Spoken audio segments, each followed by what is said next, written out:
سرکار دو عالم صلی اللہ تعالی وسلم کا فرمان عالی شان ہے، اِنَّ لِلَّهِ مَلَائِكَةً سَيَّاحِينَ فِي الْأَرْضِ يُبَلِّغُنِي عَنْ أُمَّةِ السَّلَامِ۔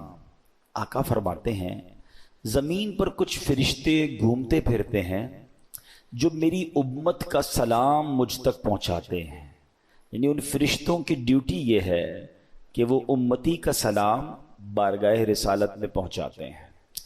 اچھا، یہ تو عام دنوں کی بات ہے۔ جمعے کے بارے میں روایت ملتی ہے کہ جس کا مضمون ہے کہ اور دنوں کا درود فرشتے مجھ تک پہنچاتے ہیں، اور جمعے کے دن جو درود پڑھا جاتا ہے بنفس نفیس میں خود سماعت کرتا ہوں، یعنی آقا علیہ الصلوۃ والسلام ڈائریکٹلی ہمارا درود سماعت کرتے ہیں۔ ایک اور حدیث پاک کا مضمون ہے کہ جو کوئی شخص جمعہ کے دن 200 بار درود پاک پڑھ لے اس کے 200 برس کے گناہ معاف کر دیے جاتے ہیں۔ اللہ پاک ہمیں کثرت سے درود پاک پڑھنے کی توفیق عطا فرمائے۔ آئیے مل کر محبت کے ساتھ بآواز بلند درود پاک پڑھ لیں۔ صلو علی الحبیب صلی اللہ تعالی علی محمد صلی اللہ علیہ وسلم۔ قرآن مجید فرقان حمید کی پیاری باتیں، قرآن کے پیارے احکام، قرآن جو کہ ہم سب کے لیے راہ ہدایت ہے۔ ہم کوشش کرتے ہیں کہ قرآن کریم کے حوالے سے ہی کچھ بات کیا کریں، کچھ آیتوں کو سمجھا کریں اور اللہ کے پیغام کو سمجھا کریں۔ قرآن مجید ایک ایسی کتاب ہے جو ہمارے لیے راہ نجات بھی ہے، راہ ہدایت بھی ہے، گائیڈ لائن بھی ہے، اور وہ باتیں جو ہم اپنی عقل سے، اپنے یوں سمجھیے کہ جو اسباب ہیں اس سے جہاں تک رسائی نہیں ہوتی، قرآن اس سے آگے کی رہنمائی عطا فرماتا ہے۔ اب بعض اوقات قرآن کی کچھ باتیں ہیں جو اگر لوگ عقل سے چیک کرتے ہیں تو کنفیوز ہو جاتے ہیں، لیکن دیکھیں ہماری عقل محدود ہے۔ اب مثال کے طور پہ کوئی پہلی دوسری کلاس کا طالب علم ہو، اس کو آپ ڈاکٹروں کی کتاب پکڑا دیں، MBBS کی بک پکڑا دیں تو اس کو تو سمجھ نہیں آئے گی، ٹھیک ہے نا، کیونکہ اس کی عقل اس کتاب کے متعلق نہیں ہے۔ قرآن سمجھنا، اس کو بیان کرنا، یہ بڑے بڑے علماء کا کام ہے۔ تو ہمیں قرآن پاک جب بھی پڑھنا ہے اس کا ترجمہ اور اس کی تفسیر عاشقان رسول جو علماء ہیں ان کی تفسیر اور بڑے بڑے ائمہ کے اقوال سے سمجھنا ہوگا۔ عقل کے گھوڑے دوڑاتے ہیں اور قرآن کو موجودہ معاملات سے جب کمپیئر کرنے جاتے ہیں تو کچھ لوگ ٹھوکر کھا جاتے ہیں۔ جیسے مثنوی شریف میں ایک بار ایک فلسفی کہیں سے گزر رہا تھا، اس کے کانوں میں قرآن کی تلاوت کی آواز آئی اور اس نے سورہ ملک کی تلاوت سنی، اور سورہ ملک کی جب آخری آیت اس نے سنی، ہم نے کئی بار سنی ہوگی، قُلْ أَرَأَيْتُمْ إِنْ أَصْبَحَ مَاؤُكُمْ غَوْرًا فَمَنْ يَأْتِيكُمْ بِمَاءٍ مَّعِينٍ، کئی بار یہ آیت سنی۔ ترجمہ کیا ہے اس کا؟ آسان ترجمہ قرآن کنز العرفان، تم فرماؤ بھلا دیکھو تو اگر صبح کو تمہارا پانی زمین میں دھس جائے تو وہ کون ہے جو تمہیں نگاہوں کے سامنے بہتا ہوا پانی لا دے؟ یہ آیت کریمہ سن کر وہ فلسفی تکبر اور غرور میں کہنے لگا اس پہ کیا بڑی بات ہے، اگر اللہ پانی کو دھسا دے گا تو ہمارے پاس تو بڑی بڑی ڈرل مشینیں ہیں، بڑے بڑے آلات ہیں، ہم پانی کو نکال لیں گے، ہیں یہ تو جناب ہمارے اختیار میں ہے۔ اللہ فرماتا کون ہے جو نکالے؟ ہم نکالیں گے۔ اب اس نے قرآن کو اپنی عقل سے سمجھنے کی کوشش کی۔ اچھا، اب کیا ہوا؟ رات کو وہ فلسفی سویا تو اس کے خواب میں اس نے دیکھا کہ ایک بڑا طاقتور شخص آیا، اس نے اس فلسفی کے منہ پر ایک زوردار چانٹا مارا۔ جب چانٹا مارا تو اس کی دونوں آنکھیں باہر آ گئیں، اور ہماری آنکھوں میں نور کا ایک ایک قطرہ ہوتا ہے، دونوں آنکھوں میں ایک ایک قطرہ ہوتا ہے جس سے ہم دیکھتے ہیں، پانی، آنکھوں کا پانی جس کو اب کہا جاتا ہے، تو قطرے زمین پر گر کر خشک ہو گئے۔ خواب میں یہ سب کچھ ہوا ہے۔ خواب میں آنے والے شخص نے کہا کہ اے بدنصیب، اگر تو واقعی کدال اور پھاوڑے اور سائنسی آلات سے زمین میں گیا ہوا پانی نکال سکتا ہے تو اپنی ان دونوں آنکھوں سے نکلے ہوئے جو قطرے ہیں اس کو پانی کو نکال کے دکھا۔ صبح ہوئی تو اس کی آنکھیں پھوٹی ہوئی تھیں، آنکھوں میں بہت درد تھا، نظر کچھ نہیں آ رہا تھا، اور اس کا وہ جو سارا نشہ تھا، سارا غرور تھا، وہ بھی اتر چکا تھا کہ ہر چیز اپنے دماغ سے فیصلہ نہیں کی جاتی، اللہ کے احکام ہیں تو ہمارا کام اس پر عمل کرنا ہے، اس پر یقین کرنا ہے، اسے فالو کرنا ہے۔ قرآن میں ایسے ایسے خزانے ہیں، تو قرآن تو وہ عظیم کتاب ہے کہ جس کی ہمیں جو ہے برکتیں حاصل کرنی چاہیے، معاذ اللہ اس کو ڈبیٹ میں یعنی اس کو اگینسٹ میں اس کے بات کرنے سے پہلے 1000 بار سوچنا چاہیے۔ ہم مسلمان ہیں، ہمارا کام ایمان لانا ہے۔ شاعر کہتے ہیں نا، کسی کو تاج وقار بخشے، کسی کو ذلت کے غار بخشے، جو سب کے ماتھے پہ مہر قدرت لگا رہا ہے وہی خدا ہے۔ ہمیں اللہ کریم کے ہر فرمان پر بلا چوں چراں رب کریم عمل کرنے کی اور یقین کرنے کی توفیق عطا فرما۔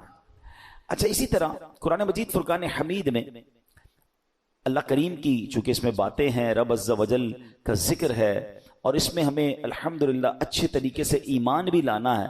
یہاں ہمیں ایک اور بات بھی سمجھنا ہوگا کہ ہمارے اسلاف نے جب قرآن کریم فرقان حمید کو پڑھا تو پڑھنے کے بعد اس کے اندر ہم نے کتنا عمل کیا؟ اول تو ہم پڑھتے نہیں ہیں، پڑھتے ہیں تو عمل نہیں کرتے۔ ہمارے بزرگان دین نے کیسا عمل کیا؟ قرآن مجید کی ایک آیت تھی، ایک بڑی کمال کی آیت ہے، اور اس آیت نے ہزاروں، میں کہوں کہ بہت سارے لوگوں کی زندگی میں زبردست انقلاب برپا کر دیا۔ صرف ایک آیت ہے۔ آیت کیا ہے؟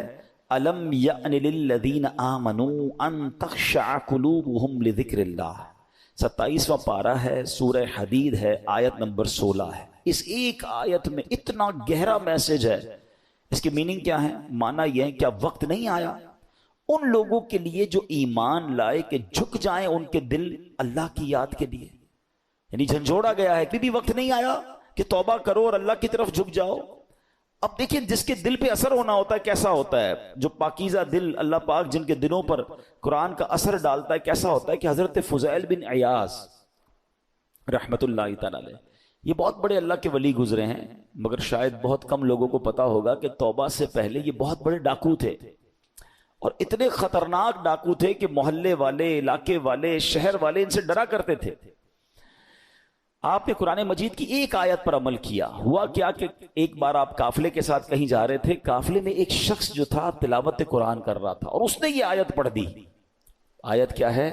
الم یأن للذین آمنوا ان تخشع قلوبہم لذکر اللہ، کیا وقت نہیں آیا ان لوگوں کے لیے جو ایمان لائے کہ جھک جائیں ان کے دل اللہ کی یاد کے لیے؟ اب جب یہ آیت آپ نے سنی نا، حضرت فضیل بن عیاض کے دل پر ایسا اثر ہوا، اتنا روئے، اور کہتے ہیں یا اللہ وہ وقت آ گیا ہے کہ ہم تیری راہ میں چل پڑیں۔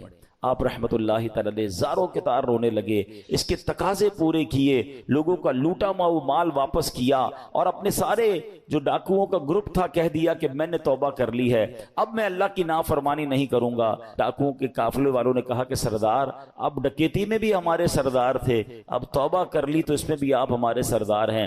پورے قافلے نے توبہ کی، اللہ کی یاد میں لگ گئے، علم دین سیکھا، عبادت و ریاضت میں مصروف ہوئے۔ اللہ اکبر! پھر اللہ نے آپ کو ولایت کا ایسا مقام عطا کیا کہ ایک مرتبہ مینا میں ایک پہاڑ پر موجود تھے، آپ نے فرمایا اگر کوئی ولی اللہ اس پہاڑ کو حکم دے کہ ایک پہاڑ لمبا ہو جا تو فوراً لمبا ہو جائے گا۔ بس اتنا کہنے کی دیر تھی کہ پہاڑ نے لمبا ہونا شروع کر دیا۔ آپ نے فرمایا پہاڑ رک جا، میں نے تجھے حکم نہیں دیا ہے۔ یہ سنتے ہی وہ ٹھہر گیا۔ تو اللہ والے جو ہوتے ہیں، اب یہاں جو اصل ہمیں بات سیکھنی ہے کہ توبہ کرنے سے اللہ کیسا مرتبہ عطا فرماتا ہے۔ ڈاکو ہو اللہ اسے اپنا ولی بنا لیتا ہے، بس سچے دل سے توبہ کرنا ہے اور قرآن کے نور کو دل میں داخل کرنا ہے۔ ایسی بہت ساری قرآن میں آیتیں ہیں، اگر بندہ دل سے پڑھے تو وہ ڈائریکٹ دل پر اثر کرتی ہیں، امپیکٹ کریٹ کرتی ہیں۔ آپ قرآن کا امپیکٹ دیکھیں نا، کبھی کبھی ایسا ہوتا ہے کہ بہت اچھا قاری تلاوت کرنے والا ہو یا امام صاحب بڑی اچھی تلاوت کر رہے ہوں، ہمیں سمجھ نہیں آتا مگر آنکھوں سے آنسو جاری ہو جاتے ہیں، دل پر ایک کیفیت طاری ہو جاتی ہے۔ کیسے؟ بات تو سمجھ نہیں آ رہی ہے۔ یہ وہ قرآن کا نور ہے، یہ وہ قرآن کی برکت ہے جو آپ اپنے دل میں محسوس کرتے ہیں۔ اللہ کرے کہ میں اور آپ سمجھ کر قرآن پڑھنے والے بنیں اور قرآن کی برکتیں حاصل کریں۔ صحابہ کرام کس طرح عمل کرتے تھے؟ قرآن کی آیت پڑھتے تھے اور نیکی پر عمل کر لیتے تھے۔ بخاری شریف کی ایک حدیث ہے، حضرت ابو طلحہ انصاری رضی اللہ تعالیٰ عنہ بڑے مالدار صحابی تھے، انہیں اپنے مال میں بے روحا، یہ بڑا پیارا ایک آپ کا کنواں تھا، باغ بھی تھا، وہ باغ بڑا پسند تھا آپ کو، تو بے روحا نامی باغ انہیں بڑا پسند تھا۔ تو قرآن کی آیت نازل ہوئی، لن تنالوا البر حتى تنفقوا مما تحبون، یہ چوتھے پارے کی پہلی آیت ہے۔ اب دیکھیں اس ایک آیت میں میسج کتنا ہے، 6600 سے زیادہ آیتوں میں کیا کیا خزانے ہوں گے.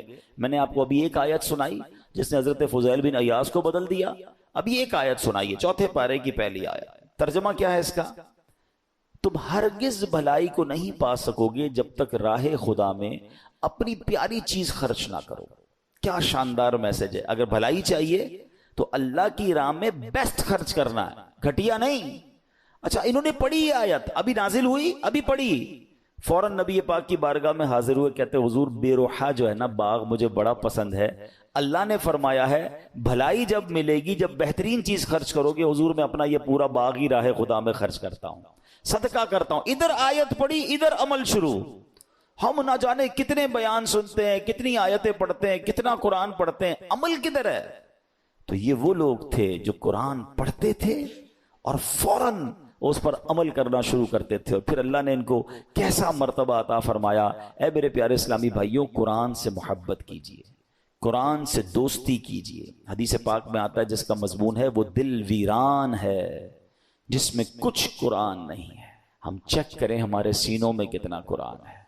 میں آج آپ کو ایک ایسی روایت سنانے جا رہا ہوں کہ جب بھی پڑھتے ہیں نا یا اس کو سنتے ہیں، کہتے ہیں نا وہ رونگٹے کھڑے ہو جاتے ہیں. یہ تورات شریف میں روایت ہے کہ اللہ پاک ارشاد فرماتا ہے، اے میرے بندے کیا تجھے مجھ سے حیا نہیں آتی کہ تو راستے میں چل رہا ہوتا ہے، تیرے پاس اپنے کسی بھائی کا خط آتا ہے تو راستے سے ہٹ جاتا ہے، بیٹھ کر اس کے ایک ایک حرف کو غور سے پڑھتا، یہاں تک کہ اس کا کوئی لفظ نہیں چھوڑتا، جبکہ میری کتاب میں نے تیری طرف نازل کی. دیکھ اس میں تیرے لیے کتنی تفصیل ہے، میں نے کتنی بار تجھے سمجھایا تاکہ تو اس پہ غور کرے، پھر بھی تو اس سے منہ پھیرتا ہے. کیا میرا مرتبہ تیرے نزدیک تیرے بھائیوں سے بھی کم ہے؟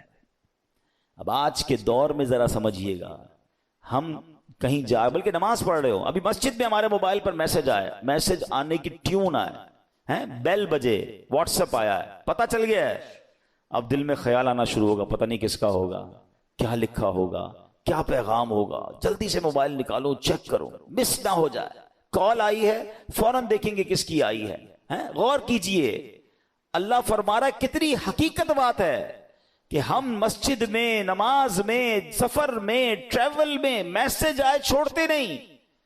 یہی تو بات تورات میں فرمائی نا کہ تیرے بھائی کا تیرے پاس خط آیا، پیغام آیا تو اس راستے سے رک جاتا ہے، ایک ایک حرف بغور پڑتا ہے. اور میں نے جو تجھ پر کتاب نازل کی تیرے پاس اس کے لیے ٹائم نہیں ہے. کتنی ہدایت کی باتیں ہیں، کتنا تجھے اس میں سمجھایا ہے، کتنا تجھے بتایا ہے.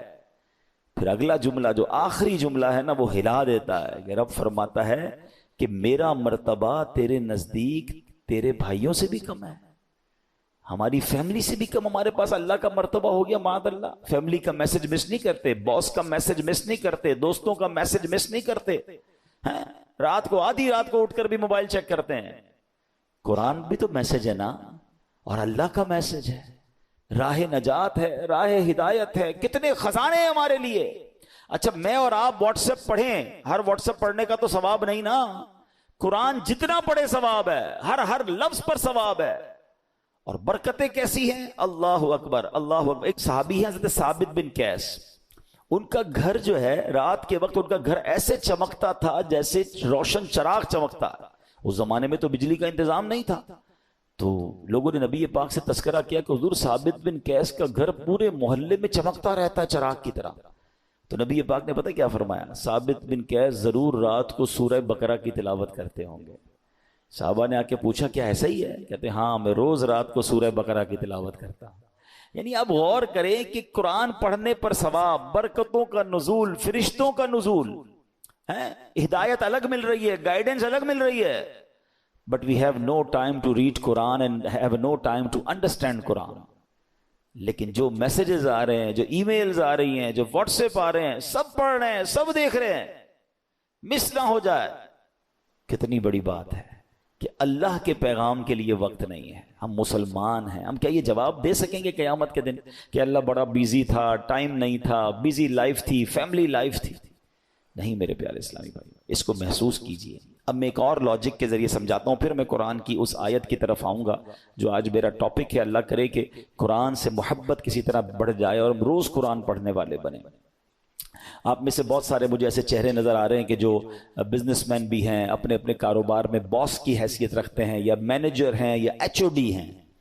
ہم کیا کرتے ہیں نارملی رات کو سونے سے پہلے ہم اپنے مینیجر کو، اپنے امپلائی کو کچھ میسیجز کرتے ہیں کہ بیٹا صبح اٹھ کے یہ کام کر لینا، یہاں سے چیک اٹھا لینا، فلاں فائل وہاں دے دینا، بینک میں یہ پیسے ڈلوا دینا۔ 5 7 8 کام دے کے آپ فری ہو گئے۔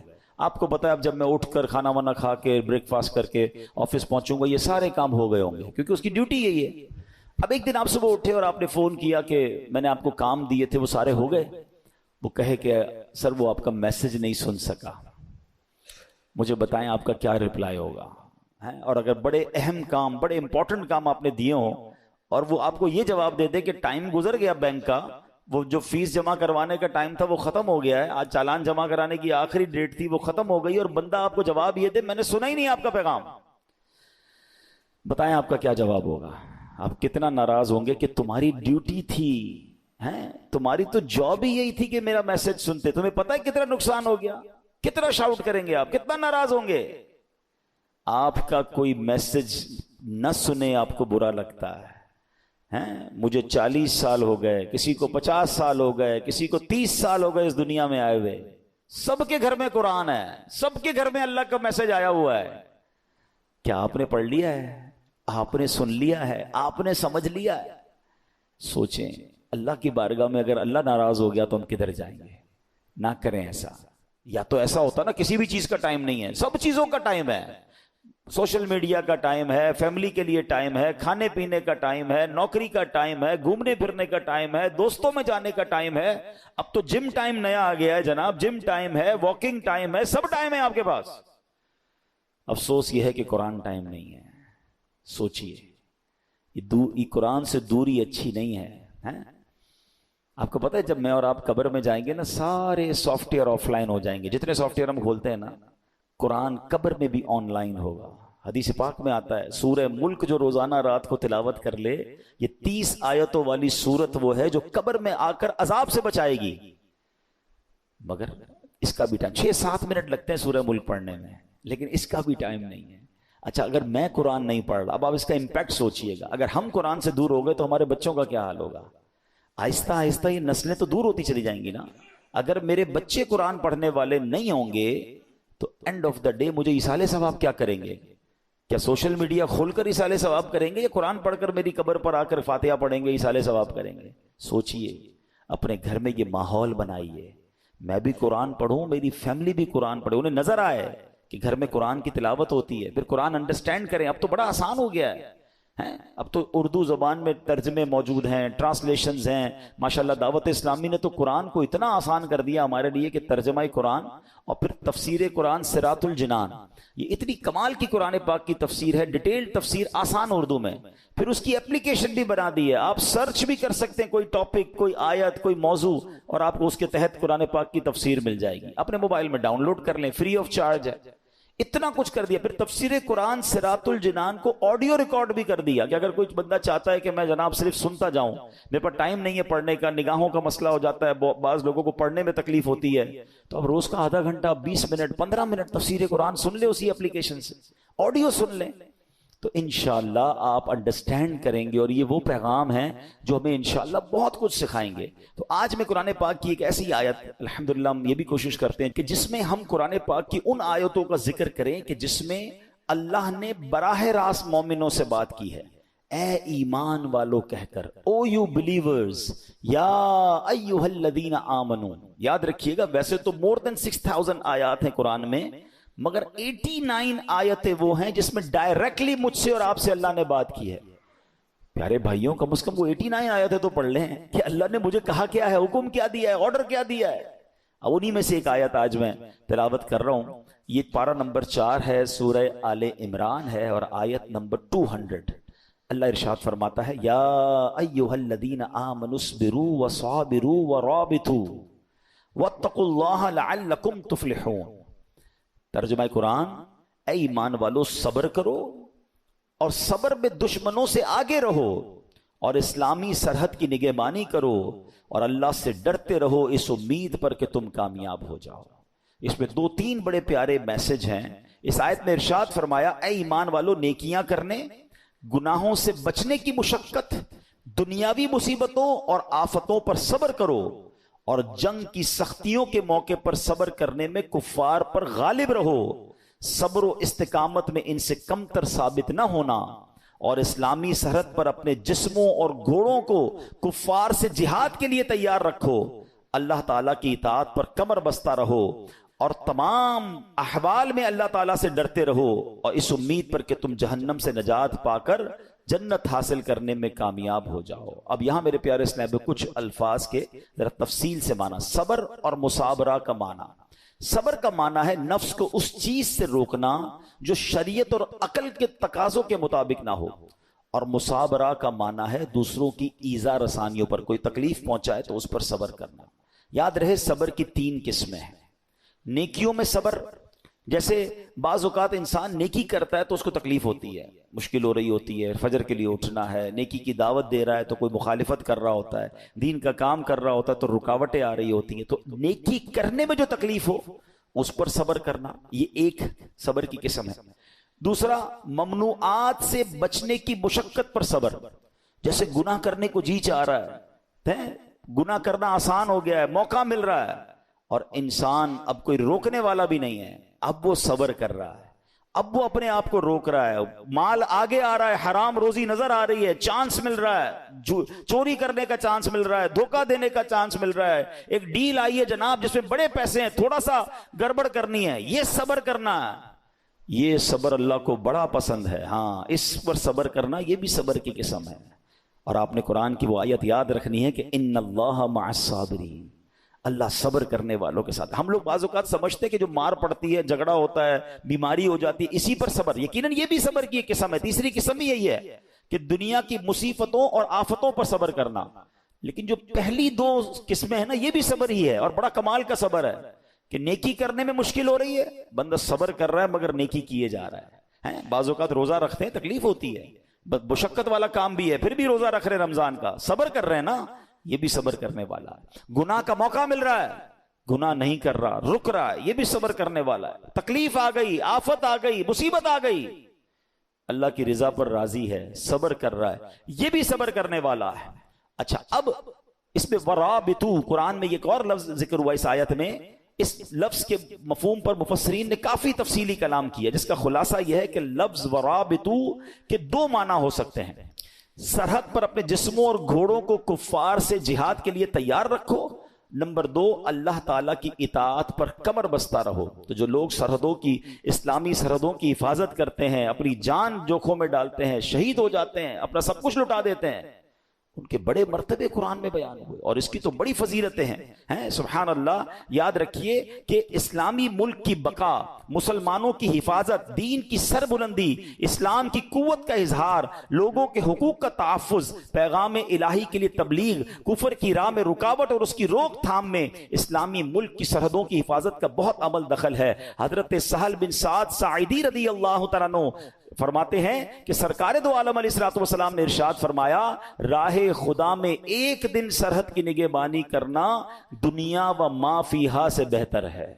یعنی دنیا اور اس کے اندر جو کچھ ہے وہ سب سے بہتر یہ ہے کہ اللہ کی راہ میں اسلامی سرحدوں کی حفاظت کی جائے۔ تو اخلاص کے ساتھ جو یہ کام کرتے ہیں وہ ان کے بڑے مرتبے ہوتے ہیں۔ حضرت سلمان رضی اللہ تعالیٰ سے روایت ہے، نبی پاک علیہ الصلوۃ والسلام نے ارشاد فرمایا، ایک دن اور ایک رات سرحد کی حفاظت کرنا 1 مہینے کے روزوں اور قیام سے بہتر ہے۔ حفاظت کرنے والا اگر مر گیا تو اس کے اس عمل کا اجر جاری رہے گا اور وہ فتنہ قبر سے محفوظ رہے گا۔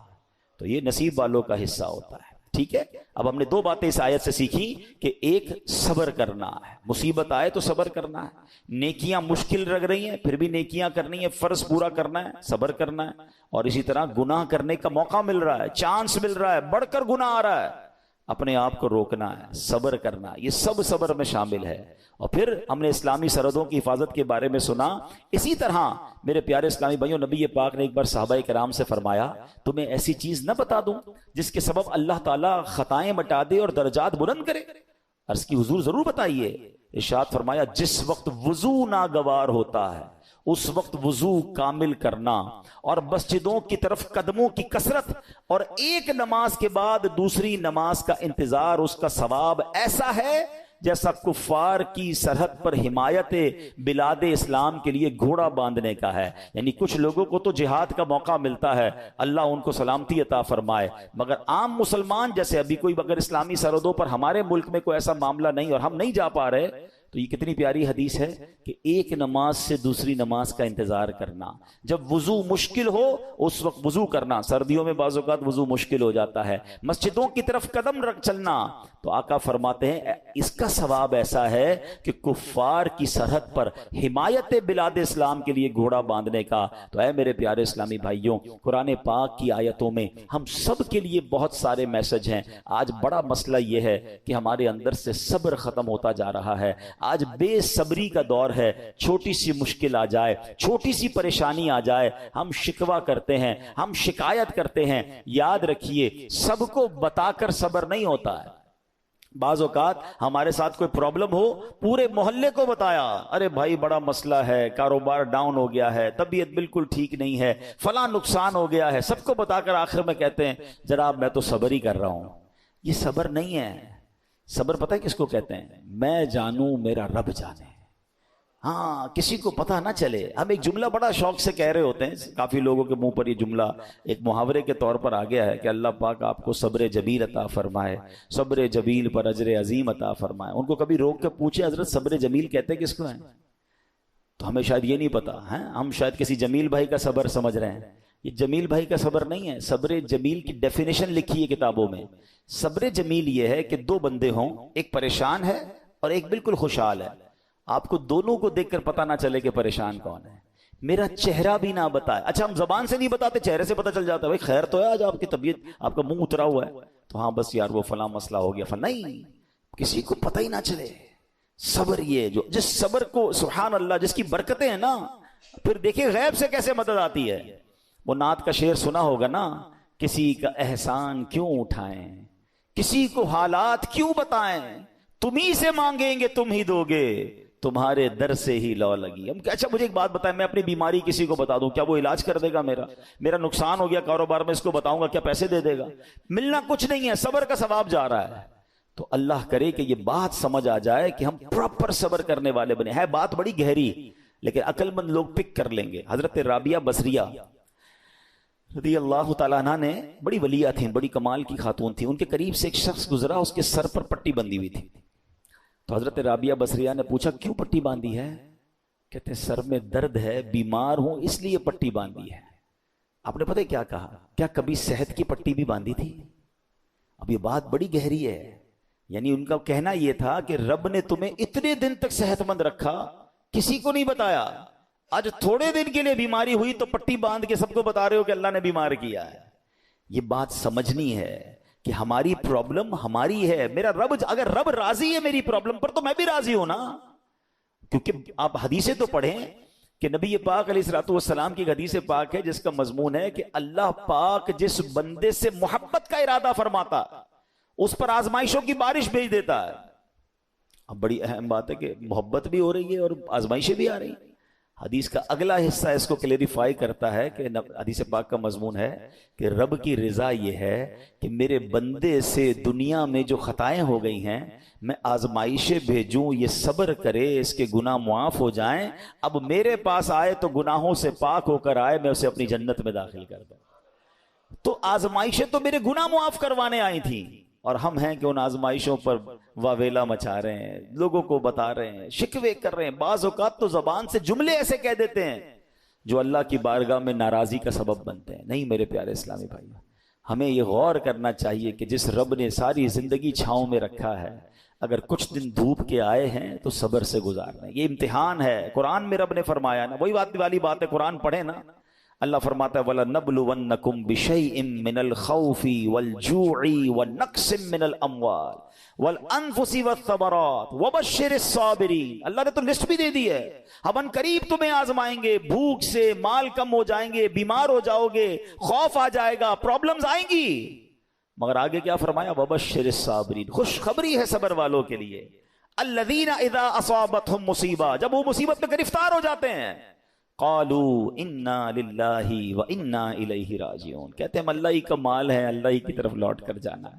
تو اللہ قرآن کی اس آیت کے صدقے ہمیں صبر کرنے والا بنا دے۔ صبر کا اجر اتنا بڑا ہے، اتنا بڑا ہے، یہ مصیبتیں پریشانیاں گناہوں کو معاف کروانے، درجات کو بلند کرنے آتی ہیں۔